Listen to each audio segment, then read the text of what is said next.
चाहते हैं? हम क्या चाहते हैं? यहाँ पर देख रहे हैं किस तरह का प्रोटेस्ट जो है यहाँ पर चल रहा है। तो मैं आपको बता दूं कि होम गार्ड एसोसिएशन के ये जो लोग हैं आज फिर एक बार जो है यहाँ पर प्रोटेस्ट के लिए यहाँ पर निकले हैं और अपनी मांगों के लिए जो है आज यहाँ पर खड़े हैं। तो आइए इनसे बात करते हैं।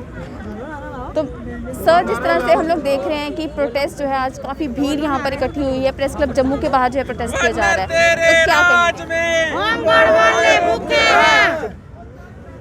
सबसे पहले मैं मीडिया का तहे दिल के साथ शुक्रिया अदा करता हूं जो हर वक्त मुलाजम की, वर्कर की बात सरकार तक पहुंचाने की कोशिश करते हैं।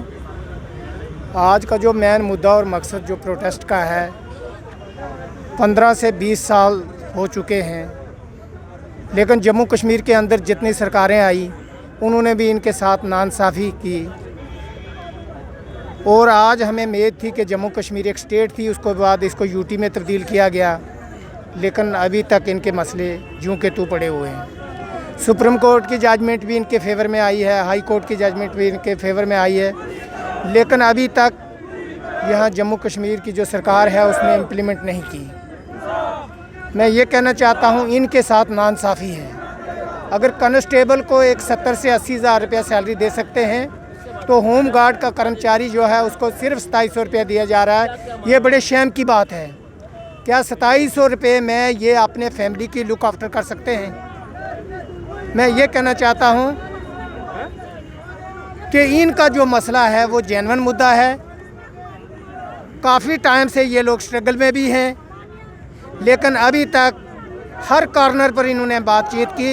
चाहे जम्मू कश्मीर के अंदर जहां सरकारें थी उन्होंने भी इनके साथ बहुत बड़ा धोखा और फ्रॉड किया गया, झूठे एश्योरेंस दिए गए। और आज हमें उम्मीद थी कि जम्मू कश्मीर एक यूटी है तो शायद हिंदुस्तान के यूटी के रूल या हिंदुस्तान के जो स्टेट्स हैं उनके रूल जम्मू कश्मीर में भी लागू हो जाएंगे। अभी तक इन्होंने कहा था कि मिनिमम वेजेस जम्मू कश्मीर के अंदर हम लागू करेंगे, लेकिन मिनिमम वेजेस एक्ट करने में भी सरकार नाकाम रही है।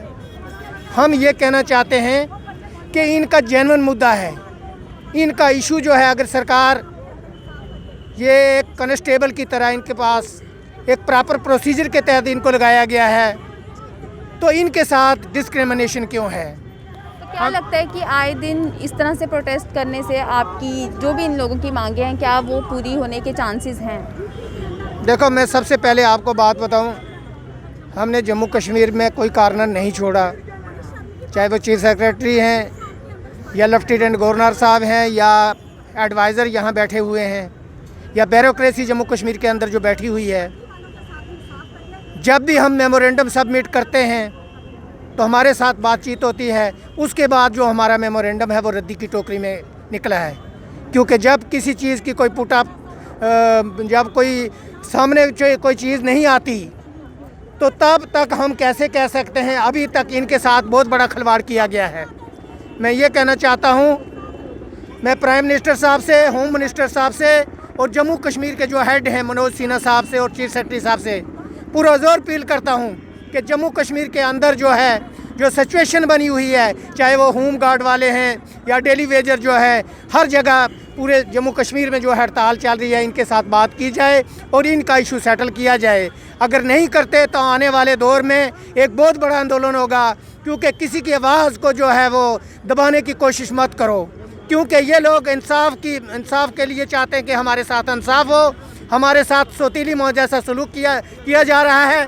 अगर जम्मू कश्मीर को यहाँ यूटी बनाया गया है तो वो बेनिफिट जो यूटी के, हिंदुस्तान के अंदर जो यूटी हैं या स्टेट्स हैं जिनको दिया जा रहा है, वो ये इशू जो है ये जम्मू कश्मीर के जो होम गार्ड का इशू सेटल किया जाए। अगर नहीं करते तो इसके ऊपर बहुत बड़ा आंदोलन होगा, जिसकी रिस्पॉन्सिबिलिटी यहाँ की यूटी की सरकार की होगी, ना कि मुलाजिम की। शुक्रिया। साथ ही साथ हम लोग यहाँ पर देख रहे हैं कुछ लेडीज जो है यहाँ पर हाथ में कटोरे लेकर जो है यहाँ पर खड़ी है, इनसे भी बात करते हैं। जिस तरह से हम देख रहे हैं कि आज हाथ में कटोरे लेकर आप जो है यहाँ पर प्रदर्शन के लिए निकले हैं। जी, 1 मिनट। आज हाथ में कटोरे लेकर जो है आप यहाँ पर प्रदर्शन के लिए उतरे, क्या मैसेज है, क्या सरकार को क्या दिखाना चाहते हैं? मैम, हम ये चाहते हैं, हमारे छोटे छोटे बच्चे हैं, भूखे मारे हैं। देखो, हम 9 दिन ड्यूटी करते हैं, उसके बाद हम घर में बैठते हैं, ठीक है। 2700 में हमारे ना तो बच्चे पाल सकते हैं, ना बच्चे पढ़ सकते हैं। बताओ हम कहाँ जाएं? हम गवर्नमेंट से सिर्फ भीख मांगते हैं कि अगर आप इतने लोगों को, परमानेंट मुलाजिम को इतनी पे दे रहे हो, हमारी भी झोली में, हमारी भी कटोरी में कुछ डालो कि हमारे भी बच्चे खाना पेट भर कर खाएँ। काफ़ी देर से आपका ये मुद्दा चल रहा है, आपने अपने मेमोरेंडम भी सौंपे, गवर्नर जी से भी आपने बात की, उसके बावजूद भी क्या कुछ कहा जाता है? उसके बाद हमारा कुछ हुआ ही नहीं, इसलिए हम दोबारा इस जगह पे आके बैठे हुए हैं कि आप तो हमारी आवाज़ ऊपर तक पहुंचाओ, कुछ ना कुछ दो हमें। कितनी देर तक हम भीख मांगेंगे? आज फिर जिस तरह से आप लोग जो है यहाँ पर सड़कों पर उतरे हैं, क्या लगता है कि अगली बार फिर आपको इसी तरह से सड़कों पर उतरना पड़ेगा? क्या सरकार जो है आपकी मांग सुनेगी, आपकी बात को सुनने की कोशिश करेगी? आज तक तो हमारी सरकार ने कोई मांग ना डिमांड ही नहीं सुनी है, कुछ भी नहीं किया है। हमको एलजी साहब से यही अपील करते हैं कि ये होम गार्ड वालों को एक जहर का प्याला लाओ, सबको जहर दे दो, सबको मार दो, एक ही बार काम खत्म हो जाएगा। गवर्नर साहब को ना कोई मुसीबत पड़ेगी उनको, ना हम पे कोई मुसीबत, ना हमारा पेट भूखा, ना उनको मुसीबत होगी। बस तो ये होम गार्ड एसोसिएशन के ये लोग थे जिनकी आपने सुनी कि क्या क्या डिमांड्स हैं इनकी। काफ़ी देर से ये लोग प्रदर्शन कर रहे हैं, अपनी जो इनकी नौकरी है उसको लेकर ये काफ़ी देर से कुछ डिमांड्स लेकर जो है सड़कों पर उतरते हैं, लेकिन आज तक इनकी जो डिमांड्स है वो पूरी नहीं की गई। और आज एक बार फिर प्रेस क्लब जम्मू के बाहर ये लोग यहाँ पर इकट्ठे हुए हैं और लगातार धरना प्रदर्शन जो है किया जा रहा है। इसी तरह के अपडेट्स लेकर हम फिर लौटेंगे, तब तक के लिए मुझे और मेरी कैमरा पर्सन नेहरानी को दीजिए इजाज़त। देखते रहिए NH1 न्यूज़।